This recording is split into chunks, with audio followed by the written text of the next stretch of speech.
આજના virtual class training સેશનમાં આપ સૌનું હાર્દિક સ્વાગત છે.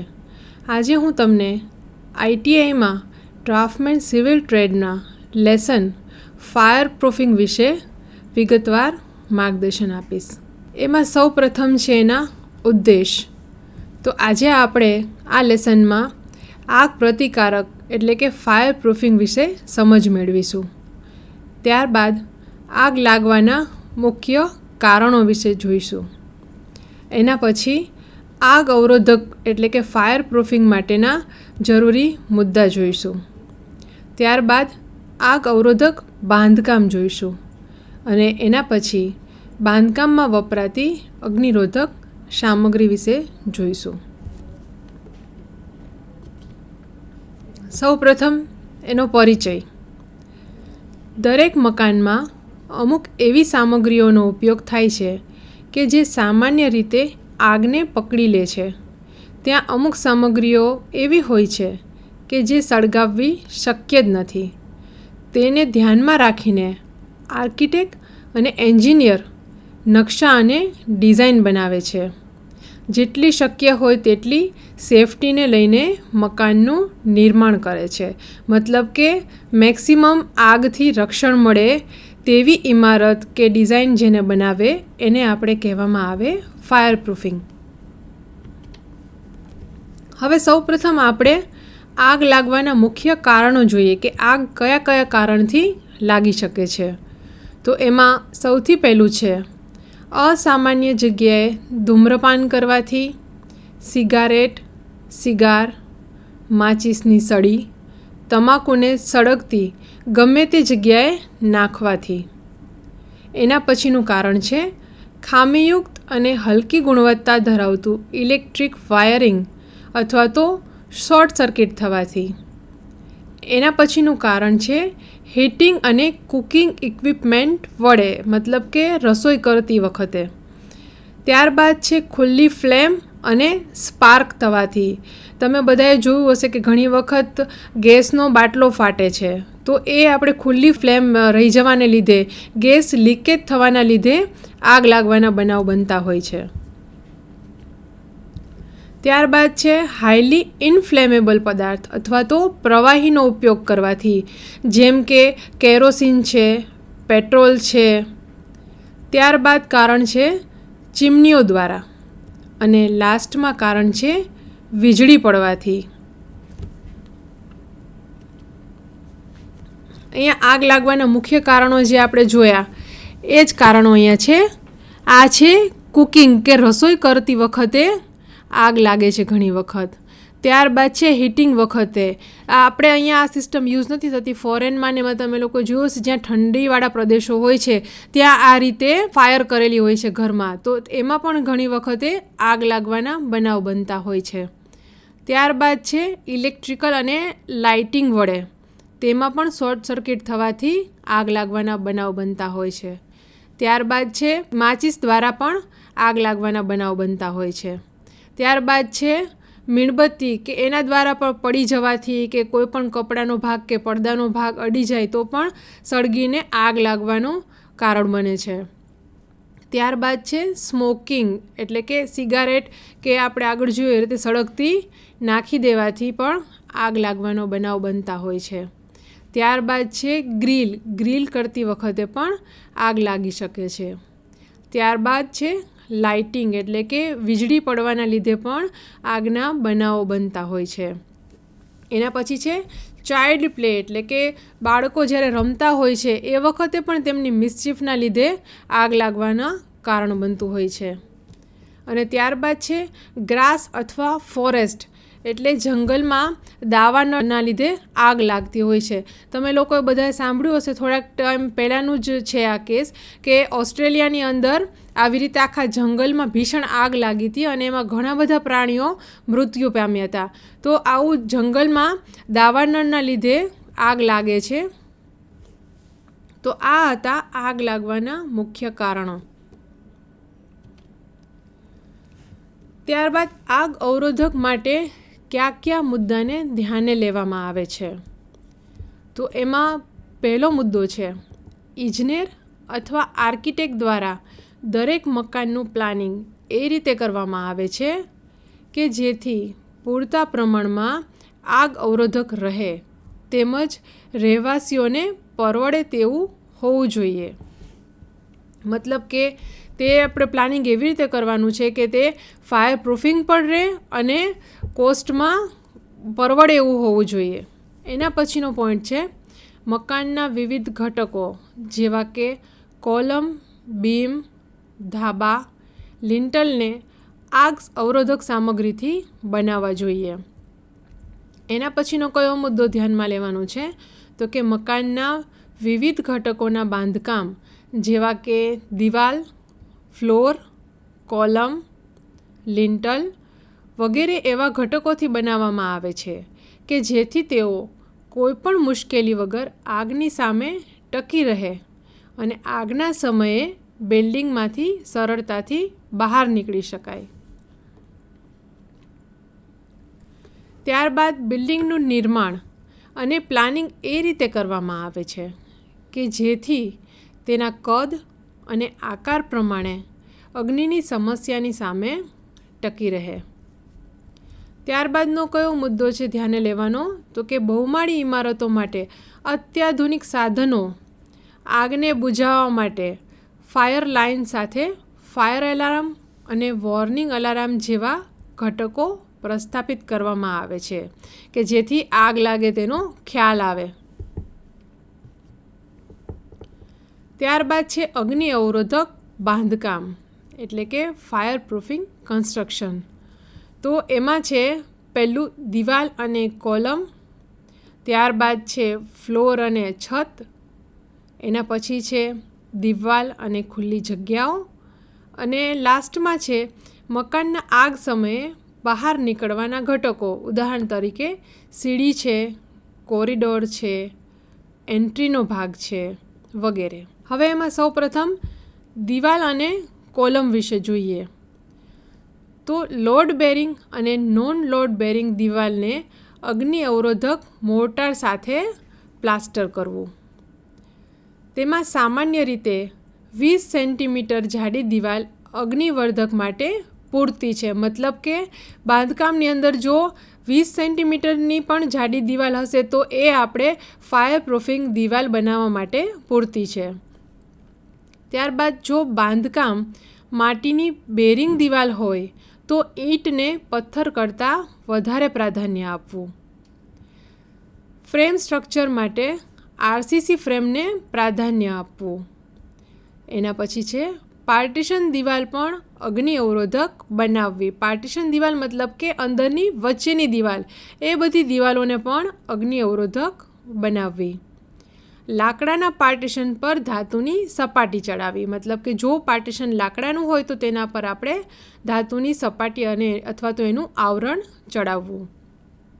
ત્યારબાદ છે બીમ અને કોલમ વચ્ચે પૂરતા પ્રમાણમાં કવર આપવું. એના પછીનો મુદ્દો છે ફ્લોર અને છત. તો એનું આપણે ફાયર પ્રૂફિંગ કેવી રીતે કરવાનું છે તો એમાં પહેલું છે ફ્લોર અને છતની બનાવટ અગ્નિ અવરોધક સામગ્રીમાંથી કરવામાં આવે છે. તેમાં ગરમીને આડી દિશામાં અને આગને ઊભી દિશામાં અટકાવે છે.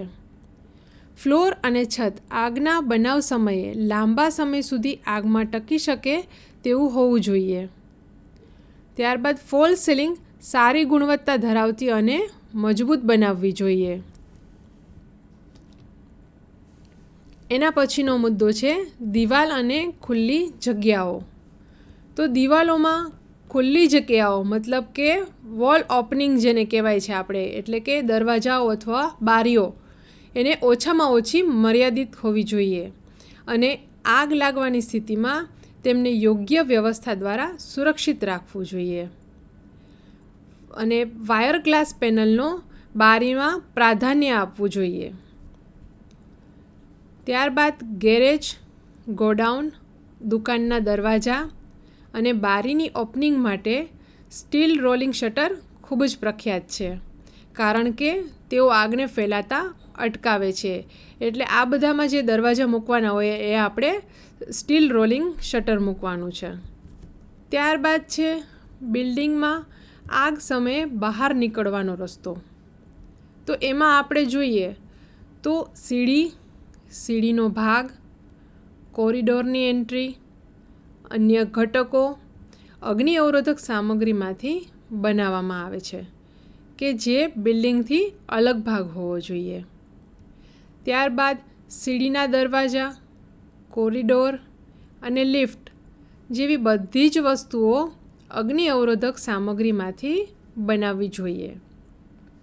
એના પછી છે ગમે તે ફ્લોર પર બહાર નીકળવા માટે પણ સીડીવાળા ભાગનું બહાર નિર્માણ દેખાય દિવાલમાં તેવું હોવું જોઈએ કે આગ લાગે ત્યારે બહાર બીજું ઇમરજન્સી એક્ઝિસ્ટ રાખવાનું છે કે કોઈ બી ફ્લોર પરથી આપણે સીડી દ્વારા સીધું બહાર નીકળી શકાય બિલ્ડિંગની. ત્યારબાદ છે હવે બાંધકામમાં વપરાતી અગ્નિરોધક સામગ્રીઓ. તો એમાં આપણે પહેલી સામગ્રીની વાત કરીએ તો એમાં પહેલું છે એસ્બેસ્ટોસ. આ એક કુદરતી માલ સામગ્રી છે. તે રેશાદાર ખનિજ છે અને રાસાયણિક રીતે કેલ્શિયમ અને મેગ્નેશિયમના હાઇડ્રેટ અને સિલિકેટના રૂપમાં હોય છે. એના પછી બીજી અગ્નિ અવરોધક સામગ્રીની વાત કરીએ તો બીજું છે ગ્લાસ વૂલ. તો તે પીગાળેલા કાચને મશીન વડે કાતણકામ કરીને તેના રેસાઓ બનાવવામાં આવે છે અને ત્યારબાદ તેને અગ્નિરોધક સામગ્રી તરીકે ઉપયોગમાં લેવામાં આવે છે. એના પછીનું અગ્નિરોધક સામગ્રી છે માઇકા. આ એક કુદરતી માલ સામગ્રી છે. તેના રંગ અને સંયોજન જુદા જુદા પ્રકારના હોય છે. તે કુદરતમાં પત્તીઓના સ્વરૂપમાં મળે છે. એના પછીની અગ્નિરોધક સામગ્રી છે સ્લેગ વૂલ. આ સ્લેગમાંથી બનાવવામાં આવે છે. પીગાળેલા સ્લેગમાં વરાળ પસાર કરવાથી ઊન જેવા તાંતણા બને છે. ત્યારબાદની અગ્નિરોધક સામગ્રી છે મેગ્નેશિયા. મેગ્નેશિયાનો ફાયરપ્રૂફ મટીરિયલ તરીકે બહોળા પ્રમાણમાં ઉપયોગ થાય છે. આ મેગ્નેશિયાના ઘટકોમાં મેગ્નેશિયમ કાર્બોનેટ અને એસ્બેસ્ટોસના રેસાઓ 85% અને 15%ના સપ્રમાણમાં હોય છે. એના પછીની અગ્નિરોધક સામગ્રી છે ઉષ્માસહ ઈંટો. આ બાંધકામમાં ઉપયોગમાં આવતી માલ સામગ્રી છે. આવી ઈંટો ઊંચા ઉષ્ણતામાને પણ પોતાનું કાર્ય કરતી હોય છે. આવી ઉષ્માસહ ઈંટો 1710°C, 2050°C, 2570°C અને 2800°Cના ઉષ્ણતામાન સામે પણ ટકી શકે છે. આવી ઈંટોને રીફેક્ટરી ઈંટો પણ કહેવામાં આવે છે. ત્યાર પછીની અગ્નિરોધક સામગ્રી છે સિલિમિનાઇટ. તો તેના સંયોજનોમાં SiO2 અને Al2O3 હોય છે. તેમાંથી બનતી ઈંટોનો ઉપયોગ કાચની ભઠ્ઠીમાં થાય છે. હવે આપણે બિલ્ડિંગમાં આગ સલામતીના સામાન્ય પગલાં વિશે જોઈએ. તો એમાં કઈ કઈ સિસ્ટમ હોવી જોઈએ આગ સલામતી માટે? તો એમાં પહેલું છે અલાર્મ સિસ્ટમ, મતલબ કે ફાયર અલાર્મ. ત્યારબાદ છે અગ્નિશામકની વ્યવસ્થા એટલે કે ફાયર એક્સટિંગ્યુશનની વ્યવસ્થા. અને ત્યારબાદ છે પબ્લિક બિલ્ડિંગ માટે બહાર નીકળવા માટેનો માર્ગ એટલે કે ઇમરજન્સી એક્ઝિટ.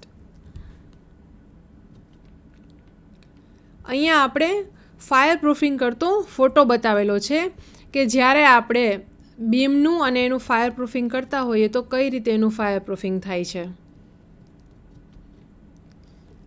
બીમ, કોલમ અને છતનું ફાયર પ્રૂફિંગ કરેલું છે. અહીંયા ફોટોમાં આપણે જોઈ શકાય છે. ત્યારબાદ હવે આપણે એક વિડીયો જોઈશું ફાયર પ્રૂફિંગ વિશે.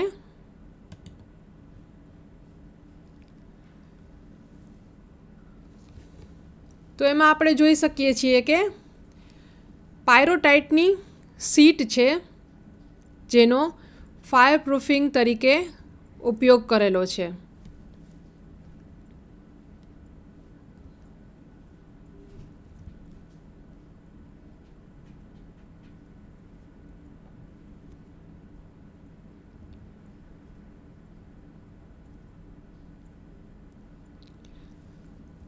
હવે આની અંદર ફાયર એક્સપેરિમેન્ટ કરેલો બતાવેલો છે.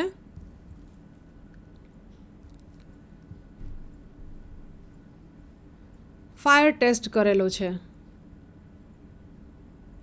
એની અંદર 2 પ્રકારની અલગ અલગ ઇમારતો બનાવેલી છે, જેમાં એક જે ઇમારત છે સાદી ઇમારત બનાવેલી છે અને બીજી છે એ ફાયર પ્રૂફિંગ મટીરિયલમાંથી બનાવેલી છે.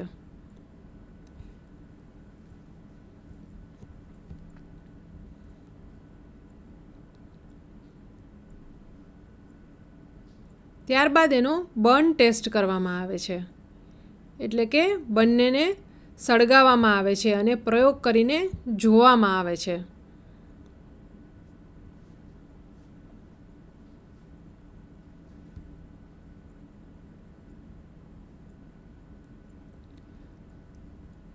તો અહીંયા બંને પ્રકારની ઇમારતોને સળગાવવામાં આવે છે.